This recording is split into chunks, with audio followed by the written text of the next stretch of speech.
Good morning and welcome to Wisdom of the World. Today's story is from Africa, from the Kikuyu tribe in Kenya. And the story is called The Girl with a Gap Between Her Teeth. And it goes like this. Long, long ago in central Kenya, where there was plenty of grazing for cattle and goats, a beautiful young girl named Wakiki lived with her family. When she smiled, you could see the gap between her well-formed front teeth, which, in those parts, made her even more beautiful. In fact, her beauty was well known not only in the area in which she lived, but in the surrounding districts as well. Everybody had heard of the beautiful Wakiki. Whenever the young girls went visiting as a group, they noticed that the young men only took an interest in Wakiki. This made them very jealous of her, and so they thought of a plan to try and get rid of her. This way they hoped that the young man would like them instead. One carefree summer afternoon, when all the girls of the area were on their way to visit friends, they came across an aardvark's tunnel. They quickly whispered and connived amongst themselves and decided that they would push Wakiki down the tunnel. As the wind whipped through the grass at their feet, they suddenly grabbed the beautiful Wakiki and shoved her down the tunnel. "What are you doing?" she said as they pushed her, but she was not able to stop them. The hole was very deep and it grew darker as she went further down into the depth of the earth. The young girl smiled as they knew that even if she tried, she would never be able to climb out of it. Then they continued on their way to meet their friends, dancing and singing as they went along. Fortunately for Wakiki, who was left behind in the aardvark hole, she could still breathe, because when she was pushed into the tunnel, she was not buried by the soil. Wakiki had a younger brother who loved her very deeply. If she had not returned home by the time the moon and his tribe, the stars, had risen in the night sky, he would stay awake, waiting for her, even though he was very tired after his daily activity of herding the goats.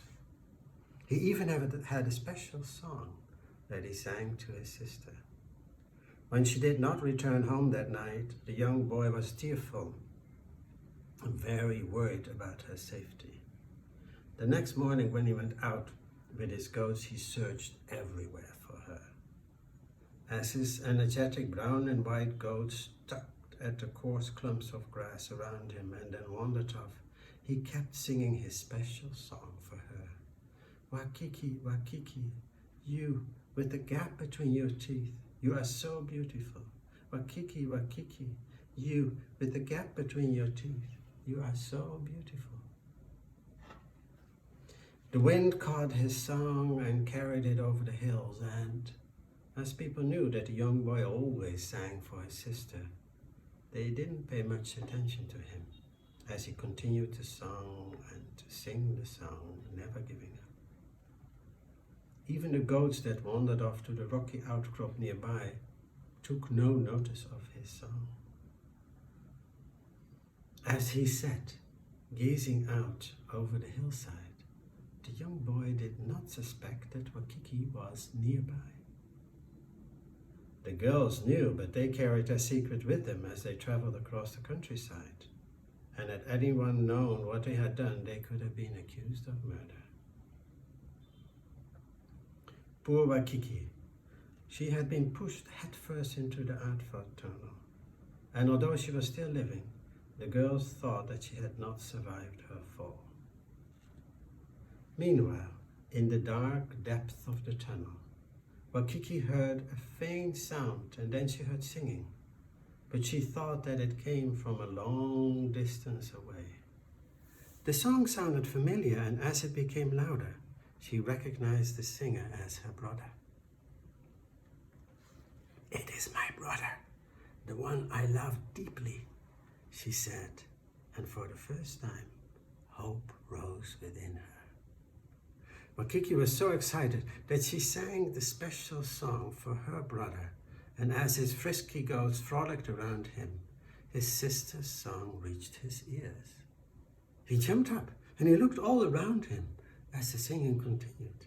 He looked to the left, he looked to the right, in front of him and behind, but he couldn't hear where the singing was coming from, as it was muffled. As he walked towards the tunnel, his foot struck the mound of soil near the opening, and he suddenly realized that the singing was coming from deep inside the hole. The boy looked down the tunnel in the hope of finding his sister. He was even prepared to risk his life for the sake of Wakiki, but he decided that the hole was too deep. So he left his goats grazing and ran home to get help. The people in his village could not believe the young boy's tale about Wakiki. They doubted that the aardvark hole even existed, as he had never seen it before, but they followed him all the same. As the sun was halfway on its journey to the west in a cloud-streaked sky, the boy ran to the aardvark tunnel, followed by breathless people who were struggling to keep up with him. First, the older people went down the tunnel and were relieved to find Wakiki. Then they tied a leather strap around her, and those who remained at the entrance pulled her out of the hole. Everyone was very relieved that Wakiki was rescued in time. Although she was frightened and in shock, she had survived the ordeal. The elders discussed the young girl's behavior, but because they all came from the same district, they decided not to punish them, saying, "All children are the same. They all behave badly at times." Everyone was just so relieved that Wakiki did not die, nor was she harmed in any way. Wakiki grew to be even more beautiful as the years passed. When she was a young woman, she married and was made a member of the clan and part of the community, as is the custom amongst the Kikuyu people. People admired her even more because she held no anger towards the girls who had caused her such pain. They even became friends again. Thank you.